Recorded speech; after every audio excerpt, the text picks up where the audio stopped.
As we start our gathering today, I want to respectfully acknowledge that from the ancestral land of the Puyallup tribe of Indians, I pay respect to the elders past and present and extend that respect to their descendants and all in people. Welcome all who are joining us with a longing for community and the hope for peace and justice. We're a diverse congregation that encourages everyone to find their own truth and belief.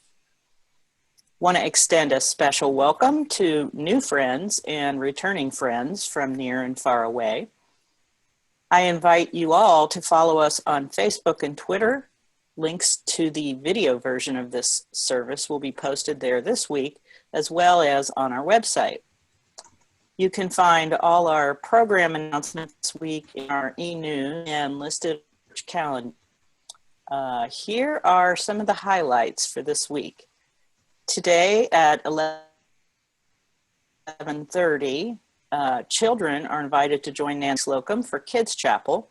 You can email Nancy to get the Zoom link for that. Also today at noon, Doug Taylor leads the monthly in Chalice Circle. This month's topic, what does it mean to be a people of stillness?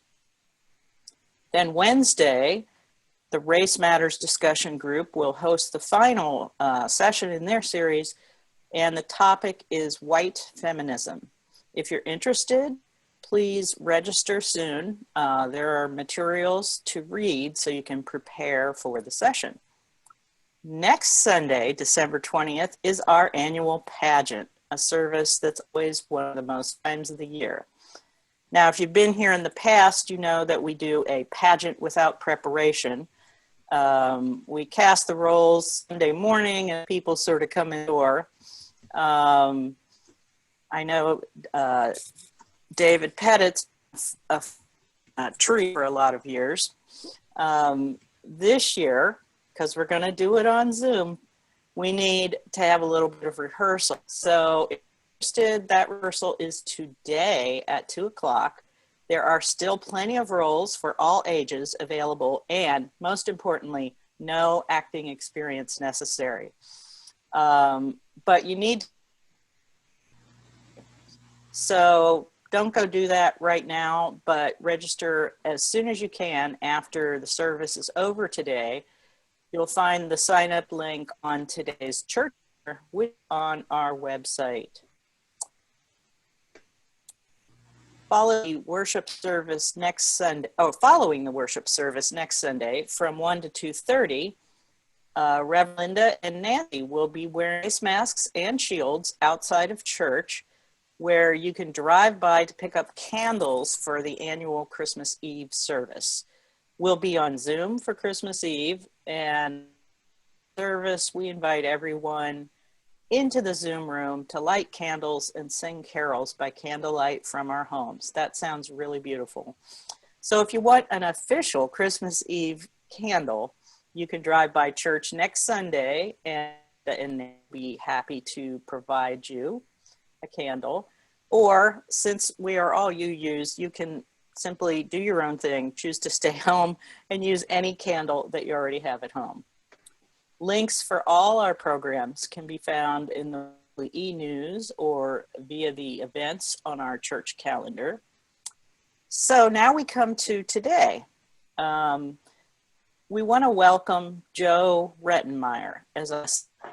Joe comes to us from Seattle. He's spoken in our pulpit before, and he'll be with us again next month, January, while Reverend Linda takes a much-deserved break to refresh and renew on a 1-month sabbatical. Joe was welcomed into preliminary fellowship by the UU as a minister.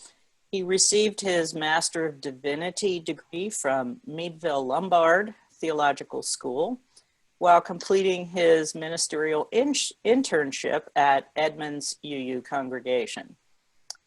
Joe's practice of ministry aims to stem racism and white fragility, develop authentic multiculturalism within our congregation, inspire climate justice, and create LGBTQ+ beloved communities.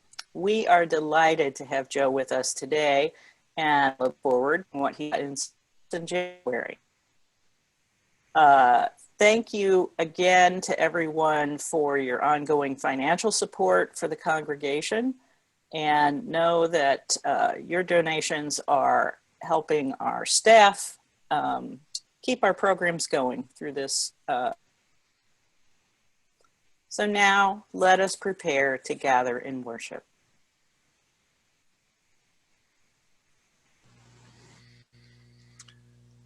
Welcome, friends, to this new winter day, a day when winter's light will shorten and dim, and winter's night will grow long with restful dreams of gathering, of creation, of peace. As we dream together on this day, may we inspire our journey as souls of stardust twirling in the whole of creation and blessed by the miracle of love.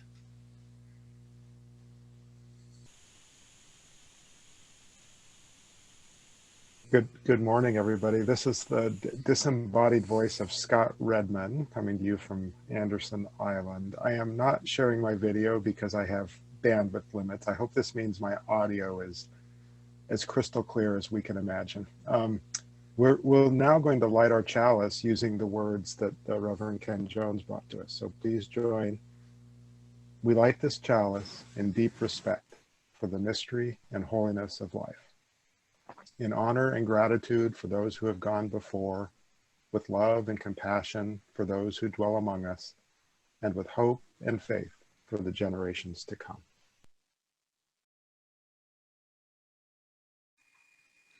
Good morning. I'm Nancy Slocum, and I am the Director of Religious Exploration for Children and Youth here at Tahoma Unitarian Universalist congregation. This is the time when we do our time for all ages, so I invite you all to come close, kids, adults, for our time for all ages. So often, when I talk with you kids about ways we can do good things for our community, because we try to do good things for our community as Unitarian Universalists, one of the most common themes that I hear suggested is that we do something to help people who have no homes, people who are homeless. We see it a lot, don't we? We see people standing at entrances to parking lots and on street corners with signs that say things like, "I'm homeless, please help me. Anything helps." And we've had our project here where we put together bags of food and drink, things like granola bars and protein bars and fruit snacks and packets of tuna fish and nuts and bottles of water and juice boxes. And we put them in Ziploc bags that we can hand out to people who come to the door looking for some food, looking for some help. And some of us take the bags with us and have them in our car. So if we pass by somebody who is asking for some help, we can hand them something so they at least have some food to eat. And just so you know, we packed up a whole bunch of bags back in January, just before the pandemic hit, and we've still got some here. So if you want some to have in your cars to hand out, email me and I will get them to you, because I'd love to see those get handed out. And when we're back together again, we can pack some more. But giving someone a bit of food, while I'm sure they really do appreciate it, it doesn't really help with the fact that they have no home, right? So why do you think it is that some people are homeless? Some people don't have any place to live. Well, there's a lot of reasons people might end up homeless. Very few people, I think, do it by choice, but circumstances get them into a place where they find themselves without a home. I've sometimes heard it said that people who don't have homes have just made bad choices in their life, and that it's resulted them in having no place to live. They've lost their home, or they can't find a place, and that it's just because they made bad choices. And And that may be true in some cases. You know, maybe some people had money to pay for a home, had rent money, but spent it on something else like a trip to Disneyland. That would be a bad choice if you meant you were homeless. As fun as a trip to Disneyland would be, right? But I guess there could be a lot of bad choices people could make that could end them up in a place where they have no home. But I think for most people that are homeless, there are a lot of other reasons. It's not just about bad choices that they've made. A lot of other reasons why they don't have a home. Many people try very hard to stay in their homes, but sometimes things happen to them that they don't have much control over. And they end up losing their home. Maybe they were working and they lost their job suddenly, unexpectedly. That certainly happened to a lot of people recently here with our pandemic. Businesses closed down, restaurants closed down, movie theaters closed down, and all sorts of businesses closed down. And all of a sudden, the people who worked in all those businesses had no jobs and couldn't find jobs, right? Couldn't find jobs, and because businesses were closed down. Or maybe they got sick. Maybe they had a physical illness or a mental illness that makes it just very hard for them to work. And sometimes there are people who are working, but they're not earning enough money where they can pay for a home. Or maybe they have to decide, does my money go to pay for a roof over my head? Or does it pay for me to have food and medicine for me or for my family? There are just so many reasons someone might end up homeless. It's a very complicated problem, and there's no one right answer about how we solve homelessness, how we make sure everybody has homes. But there are a lot of people working to provide shelter to people who don't have homes. And you've probably heard of homeless shelters where people can go and they can spend a night. They show up in the evening and there are beds or mattress pads on the floor that they can sleep on, but then they have to leave in the morning and they have to carry all their stuff with them. They have no place to leave their belongings. And then they go back again the next night and the next. Well, this week I had the opportunity to visit and to volunteer at another place that's seeking to help people who are homeless. It's a tiny house village that's in my neighborhood right here in Tacoma. The village got funding from the city of Tacoma. The city of Tacoma put up some money because they want to help people that are homeless. And they've partnered with an organization called the Low Income Housing Institute, LIHI, L-I-H-I. Low income meaning not very much money. They don't have much income. And so I took some pictures this weekend. So if you give me just a minute, I'm going to share my screen so you can see some pictures from this place where I worked this weekend. There we go. So this, and I got to look at my notes here. I put my notes on my iPad so I could see them there as well. So this is just a shot within the tiny house village. And one of the things I love about this place, notice the trees around. There's a lot of trees right around. You can smell the trees. It's just really lovely. There are 40 homes in this village. You can see they each have a number on them. And all together, they're going to have up to 60 people in those 40 homes. And here's a picture inside. Tiny, isn't it? Really tiny, just room for a bed and a little space for something for organizing shelves and a curtain rod or a clothing rod to hang stuff on. Now, not a lot of space. They are 8 by 12 feet. So maybe after church, you can have your family, your adults help you measure out 8 by 12 feet to see just how big that is. The tiny house village is going to serve women, couples, and families. So here's an example where they have 2 beds in there to serve a family. And who knows how many people might end up living here. There might be 4 or 5 people who end up living in this little place. Pretty tiny, but it gives people a roof over their heads. It gives them a place where they can have their belongings. It gives them a lock on their doors so they can feel safe when they're in there. You may have noticed there's no plumbing in those tiny houses, but they are building this building here, the hygiene building that has toilets and sinks and showers. There's also a laundry room, so they'll be able to wash their clothes. And this is the kitchen tent. They're going to provide meals to people who were there, but also people will be able to heat up food in microwaves and toaster ovens, and there's refrigerators.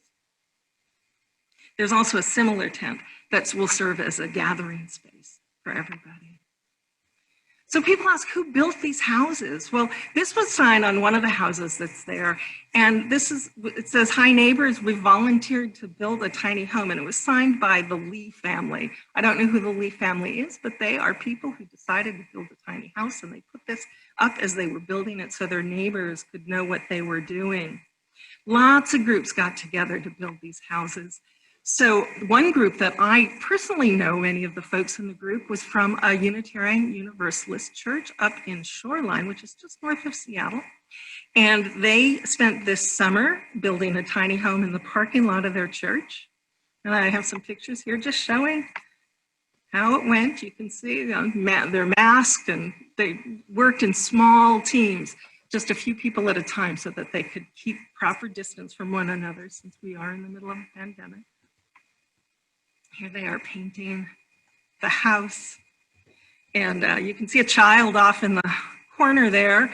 Children did participate in helping to build the house, helping to paint the house. And one kid from the congregation helped to fundraise for the house by going around and asking his neighbors for donations. And it takes about $3,000 to build one of these tiny houses, and he helped raise that money. And this is how they got it to Tacoma, because remember I said this is up north of Seattle, and they loaded that house onto a truck. I imagine what it must have looked like coming down I-5, seeing this house getting transported. And all the people who built these 40 homes got them transported by truck to the tiny house village here in Tacoma. And here it is. There's that same house right there in the middle of the tiny house village. When I went there, I told the person who's coordinating the volunteers, I said, "Oh, I know some people who built a house. They're from Shoreline Unitarian Universalist Church." And she said, "Oh, the watermelon house." So the colors, they used leftover paint from their religious exploration building. Can you imagine? They built they had these colors left over, and that's what they used. But you can see it's really bright and cheery compared to many of the other homes that they have there. And when I was down there this week, you can see these shelves. These are the shelves we saw inside the homes. My job was assembling these. They all came in boxes and a lot of different parts, and I put them together. I spent the day putting shelving units together.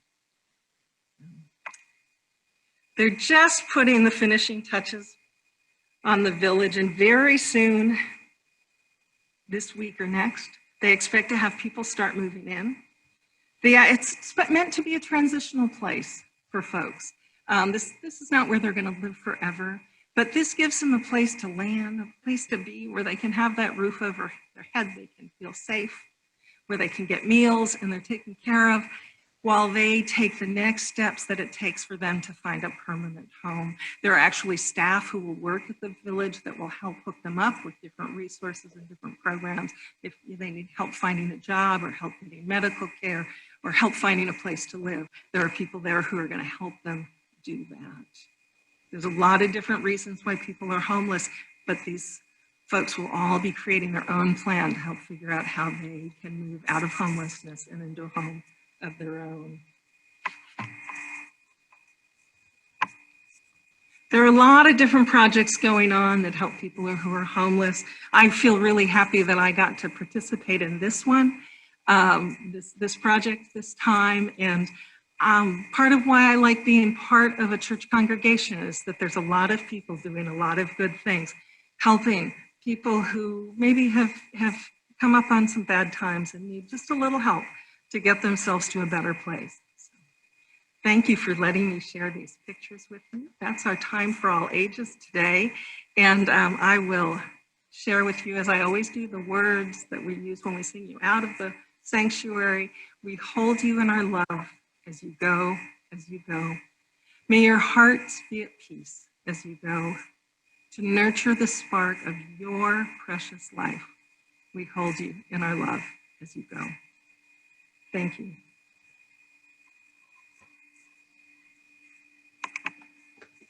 Thank you, Nancy. That was great. It helps remind me of some really important words that you can find in the, when we're back in the sanctuary together, open the hymn book, and in the back there are offertory words. And some that I just love remind us that we all have so many needs. So at this point, I want to talk about the offerings we can make of our financial gifts to the work of this congregation. Thank you for considering your support of our church during this uncertain and volatile time. You can follow the link on the slide, or click the link in the chat, or text your donation to contribute your support for our church members and staff, people who are working tirelessly to keep our congregation connected in new and dynamic ways. Every little bit helps, and while we are physically apart, our gifts are stronger together. So join me in dedicating our offerings. We dedicate ourselves and our offerings to the work of this congregation, weaving a tapestry of love we call community, both within and beyond these walls. So friends, with the warmth of loving kindness in our hearts, let us pause for a moment's peace. So feel free to make yourself comfortable. Sit back, relax your shoulders, just rest comfortably. Feel free to close your eyes if you wish. And take a long breath in and out.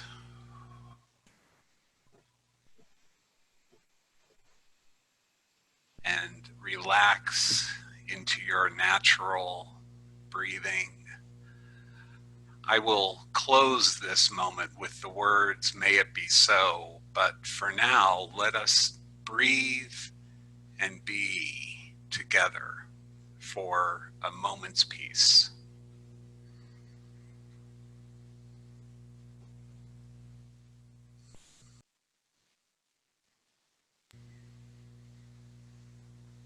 May it be so. I've been invited to share a reading with you all. It's entitled Blessing for Kin by Sean Dennison Parker. I wish you a single story, not a simple fairy tale with only happiness, but one life without secrets or omissions, without the need for fake faces, one pointed outward, the other inward and real. I wish for you the twin beauties of clarity and consistency, knowing the singular word that holds all of you together, all of you at once, all of you. I wish you no need to hide, no reason to live in shadows or half-truths, no need to cover the spark and sparkle of your heart, to keep it from catching the light of sun or moon. I wish you wholeheartedness that arises from the liberty before needing to be freed, the completeness that precedes breaking, the integrity of your being, a unity, undivided and boundless. I wish for you a far-reaching welcome from within, full and absolute acceptance, nothing withheld from yourself, unrealized or unfinished. And I wish for you a peace and a people who do not want you in pieces, incomplete and partial. A world that no longer asks anyone to wrench apart their heart or divide soul from mind, from nature, from core. I bless you with all that is whole.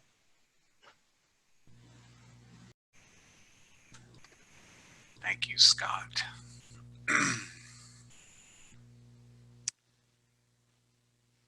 This is a poem from the Reverend Dr. Jonathan Kwong.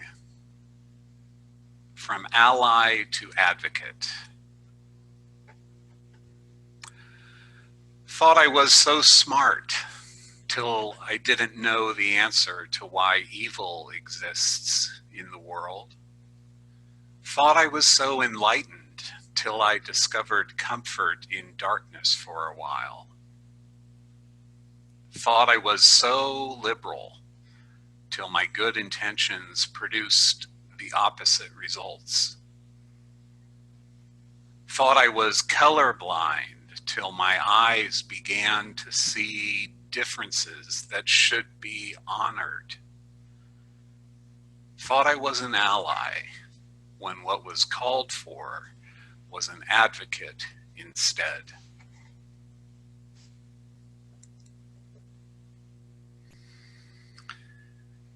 Friends, throughout our long, long history as the Homo sapiens species of this earth, we have organized ourselves into beloved communities. As our diaspora from the heart of Africa expanded across all continents, we expanded our consciousness of our place within it all. We sought collective wisdom from ancestors and allies. We formed stories of inspiration from the experiences of young and old alike. These shared stories expanded our collective wisdom of the world and provided possible reasons for our existence within it. Stories and reasons that grew to be divine in our dreams as we conceived spirits, goddesses, and gods whom we believed bestowed them on us. We came to depend on these stories and archetypes to help ourselves understand who we are as human groups, tribes, and kingdoms living in relation to other groups, tribes, and kingdoms.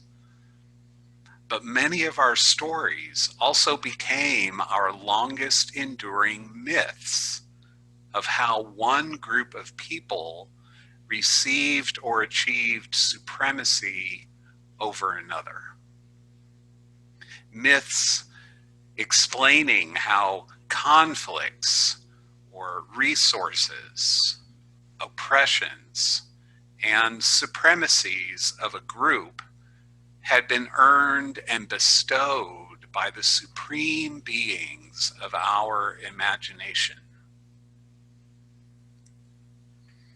One particular aspect of human life, religion, continues these unholy myths.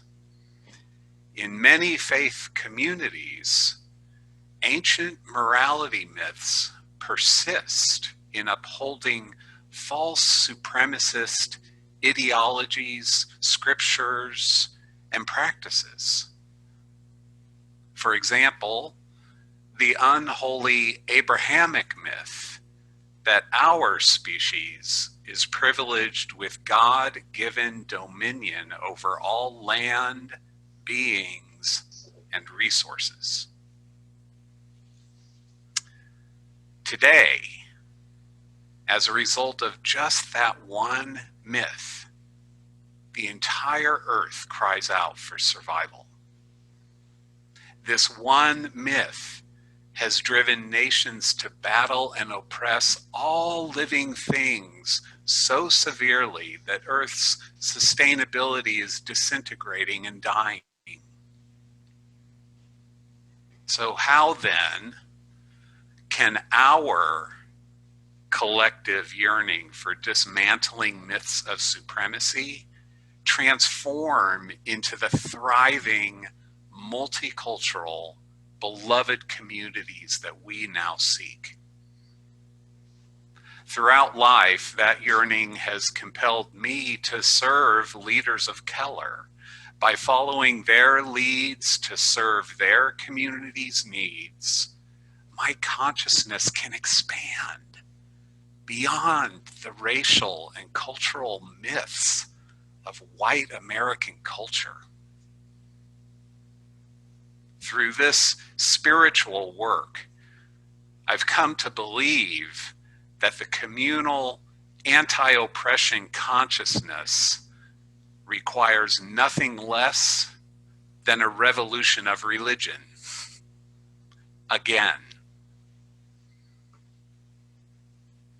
Revolutionary faith work is underway. We collaborate in today's anti-racist revolutions with humility in place of supremacy, compassionate listening instead of righteous telling, reconciliation instead of brutality. Around the world, allies becoming advocates gather in streets, town squares, and Zoom rooms to dispel myths of supremacy and heed the truths of racism being lifted up by those who suffer it most. We caucus in beloved conversations to dismantle white supremacy structures. We get out the vote for the anti-oppressive truth of the interdependent web of all existence. Adrienne Marie Brown, Afro-futurist visionary of transformative justice, frames the spiritual charge of this work. Where we are born into privilege, we are charged with dismantling any myth of supremacy. Where we are born into struggle, we are charged with claiming our dignity, joy, and liberation.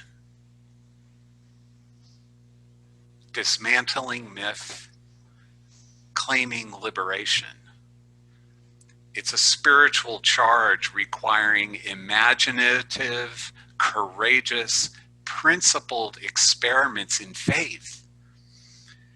As multicultural, multiracial Unitarian Universalists, do we find joy, dignity, and liberation in the sources we turn to and the principles and practices we live by? Are they pillars that are strong enough to uphold the experiments in faith we are called to foster truth and dispel myth?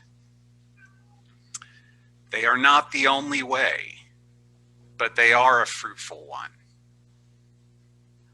Our principles, sources, and our practices provide ample room for each of us to sanctify the expanding reverent circles of our anti-oppressive interdependence.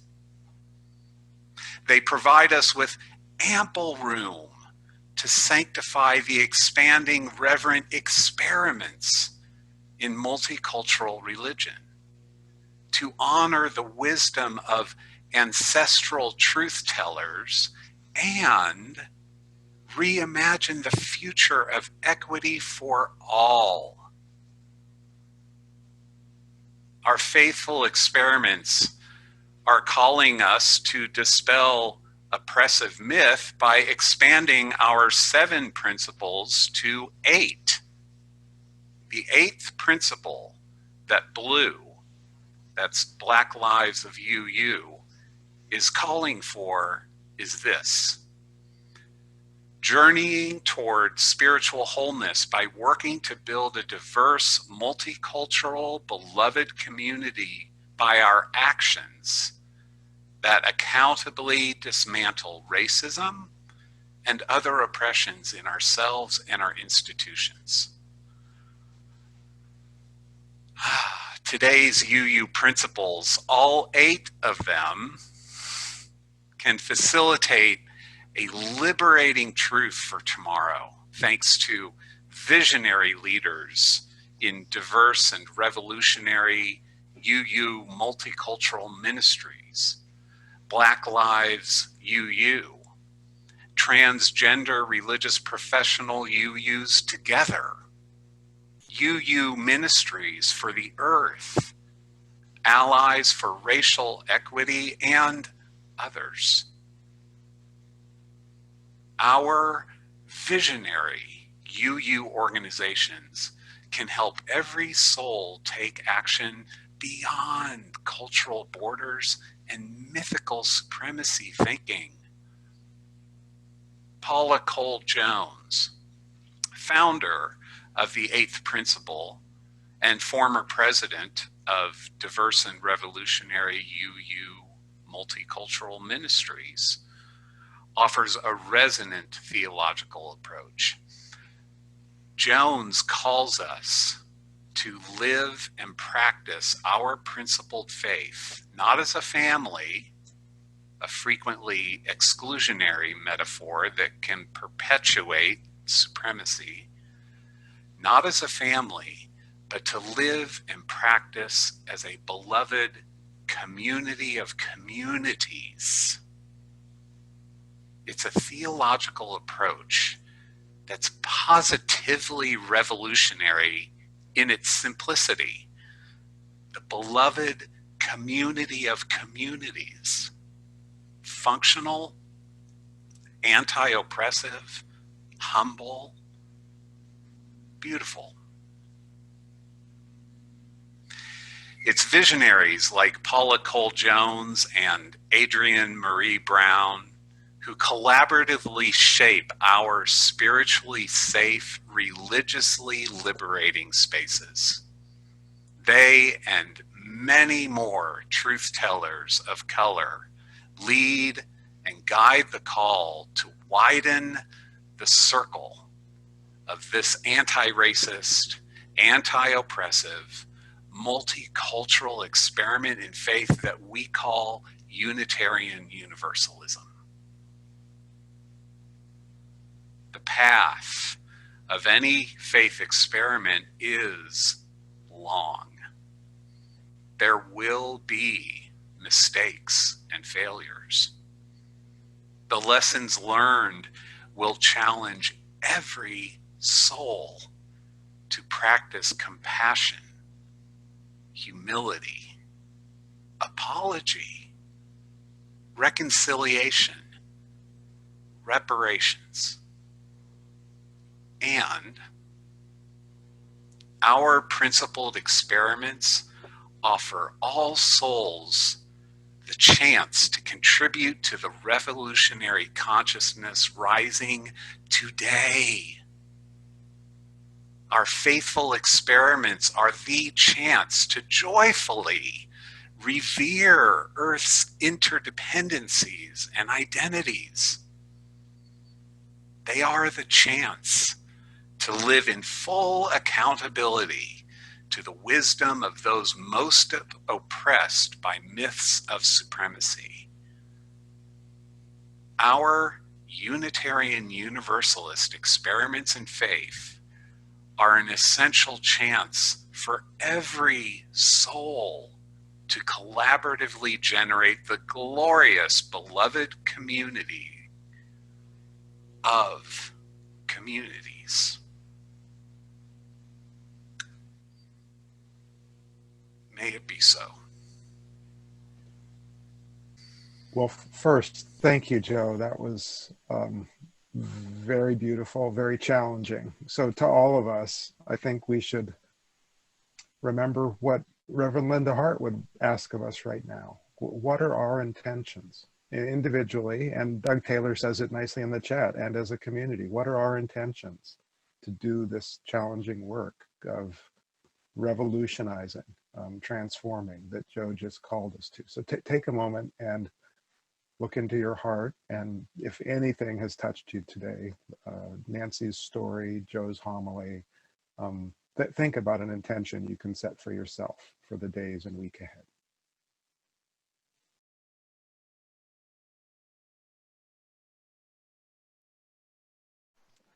Friends, as our time together draws to a close, let us carry the wisdom of Adrienne Marie Brown in our heart's actions. Where we are born into privilege, we are charged with dismantling any myth of supremacy.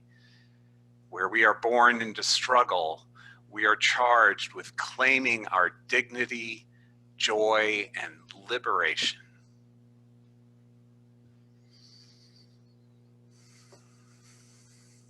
And now, as Nancy extinguishes our chalice, we'll recite the words that are there in your chat.